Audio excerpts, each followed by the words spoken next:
Basta salamat sa Panginoon. Yun lang. Welcome to our kapihan sa Senado. And of course, this forum is brought to you by PRONS, headed by Glenda Olid.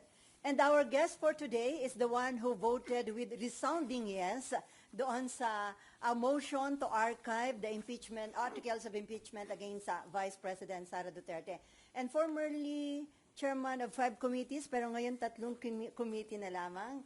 Na-retain siya as Committee on Foreign Relations and Cooperatives, and now the new chairman of Committee on Labor and Employment. Let us all welcome Senator Amy Marcos. Hi, ma'am. Good morning. Yes, good morning sa lahat. Lahat tayo napuyat at masaya yung debate kagabi. So, ewan ko kung bakit yung aking kalokohan, siya pa yung na-pick up ng lahat.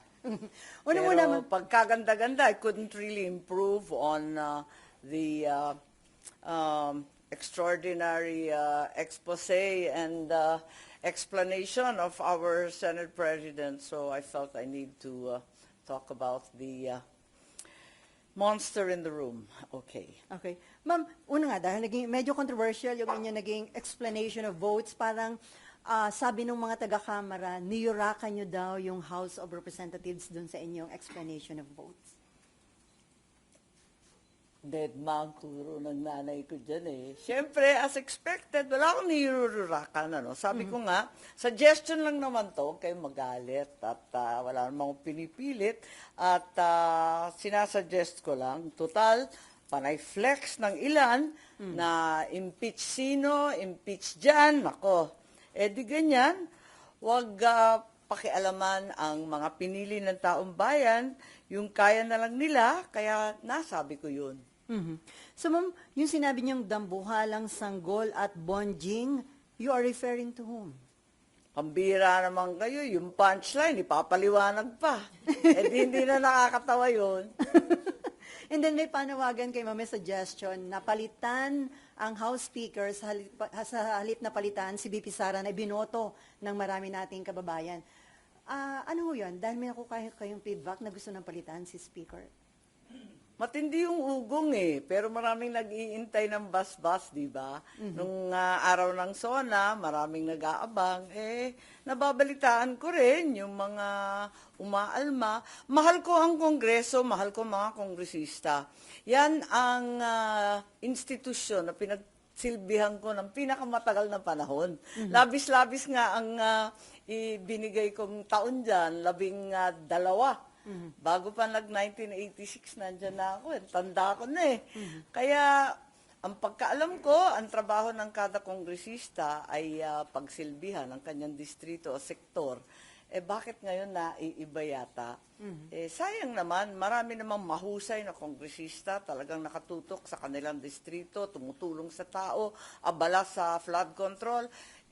Sana, yun na lang pagtuunan ng pansin.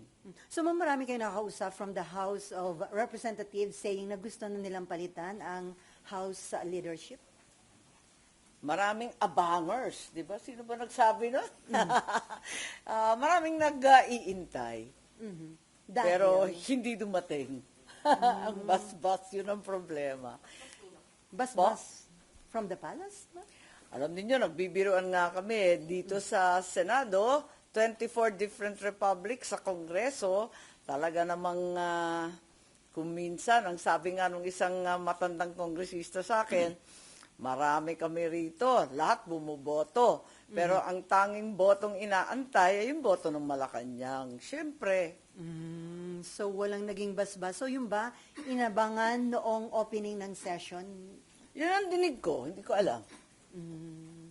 Okay. Anyway, ngayong naka-archive na ho yung articles of impeachment, sinasabi nga na already dead yung impeachment case against BP Sara. At tama po daw bang sabihin na Senado ang pumatay sa articles of impeachment?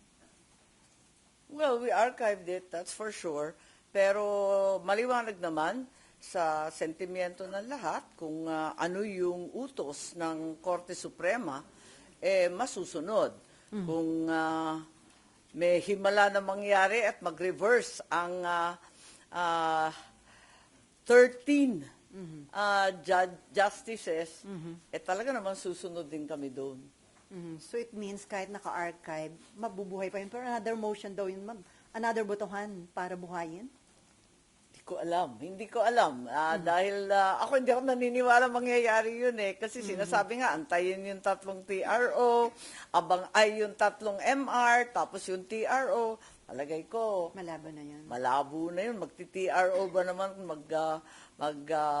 temporary relief pa ba naman ng, sabi na nga eh. Wala namang, wala naman na, hindi maliwanag sa pagkasabi na talagang immediately, di ba? Immediately executory. Ano pang itatanong doon? Pero hindi daw sinabi na final and executory, sabi ng iba. Yun na rin yun. Pero ang observation ng ilan, parang yung forthwith in-apply pagdating dito sa pagpatay daw sa articles of impeachment, pero hindi in-apply yung nasa Constitution na forthwith nung i-file dito para agad nagkaroon ng impeachment trial. Hindi naman paspasan eh. Matagal na rin eh. Kailan ba lumabas yung Supreme Ruling. Court? Oo. July 25. Oo. Kaya nga. So, nakalipas din yung ilang linggo. Hindi naman na talagang pinagmadalian. Yung dati, di ba nag-recess rin kami eh. Talaga naman last hour of the last day eh. Talagang nag-recess. May election pa. Eh, anong gagawin mo? Ay, mambalikan ko lang, na-offend ka ba nung may mga nag-thumbs down after your explanation of votes kagabi? Hindi ko napansin, sorry. Hindi ko napansin eh. Si SP Jinggoy ang nakakita. Hindi ako makareact. Walang impact sa akin eh. Hindi ko nakita eh. Tuloy-tuloy nga ako eh. Tuloy-tuloy. Sabi nga ni Pro Temp na hihintuin daw ako. Eh kaso dire-diretso lang ako magsalita pagkat hindi ko nga napansin. Pero bali wala sa inyo, ma'am, yan. Wala, sanay na tayo eh. And then, ma'am, sinasabi Pero na... wag sanang umasta ng ganon sa Senado. Hindi maganda, no? Dapat irespeto. So, kahit papano, di ba? And then, ma'am, sinasabi na historical yung ginawa niyong butuhan kagabi. At sa tingin niyo, acceptable sa ating mga kababayan yung naging decision ng Senado dun sa articles of impeachment? Palagay ko, wala nang desisyon, wala nang magagawa ang Senado at naghatol na ang Korte Suprema. Alangan naman, yung mga mambabatas pa ang hindi susunod sa batas. And as expected, disappointed po yung lawmakers cannot be lawbreakers, hindi ba? At yung boses ng ating Korte Suprema ay boses ng konstitusyon. So, maliwanag naman yun. And then before Mean, dahil nga po dun sa nangyari, may hamon si Senator Erwin Tulfo kay BP Sara na magkusa na ipakita sa public yung mga documents kung talaga daw o hindi siya guilty dun sa mga allegations para malaman daw ho ng publiko. Well, sa palagay ko, ang daing pinataw ng mga kaso kay VP Sara. Humaharap siya sa ombudsman, meron pa siyang COA ng mga investigation. Tapos sa lower court, may mga pending pa. So, hindi masasabi na hindi natin malalaman o hindi mauungkat lahat ng dokumento at lahat ng issue tungkol doon. So, I think sa lalong madaling panahon, I'm certain that this will all come to fore. Okay, Mean.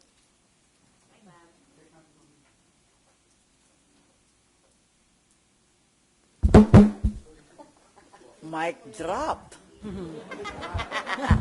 Sige.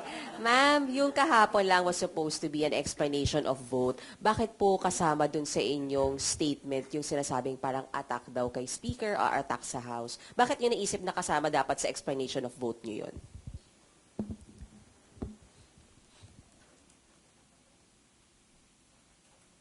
Kasi yun naman talaga ang ugat ng lahat na ito. Politika naman talaga at ambisyon ng isang dambuhalang sanggol. So, hindi lihis sa usapin ang sinabi ko. And you really felt the need na sabihin na yun kagabi sa plenary, ma'am? O bakit? Bawal bang sabihin ang katotohanan? Unparliamentary ba magsaad ng totoo? Ma'am, hindi daw ba body shaming yun? Yung Wala bonding? naman akong minura. Wala naman akong pinangalanan. Ma'am, nagkausap na kayo ni VP after last night's vote.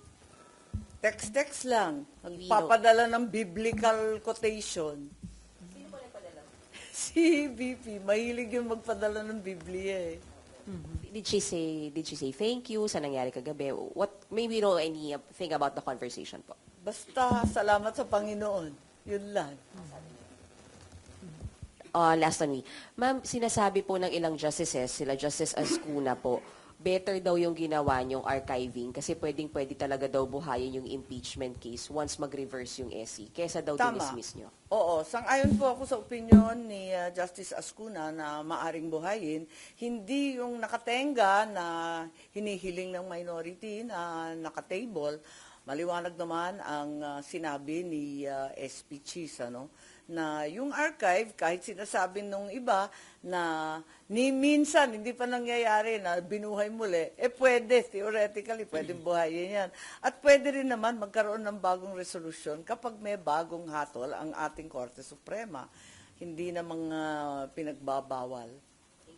Pero ma'am, bakit nga po hindi pa hinintay mag-rule with finality yung Supreme Court? Para sa akin, nakakatawa naman kung mag-iintay na mag-iintay. Sipin mo, talagang yung Korte Suprema, mag-iintay pa sila, mag-iintay pa tayo ng first MR, judgment on the first MR, second MR, third MR, kung minsan meron pa. Anong gagawin natin kapag napakarami nitong MR, sunod-sunod, di ba? Kung minsan nagkakaroon pa ng second and third following the first. Ito, iba-iba yung mga pumila.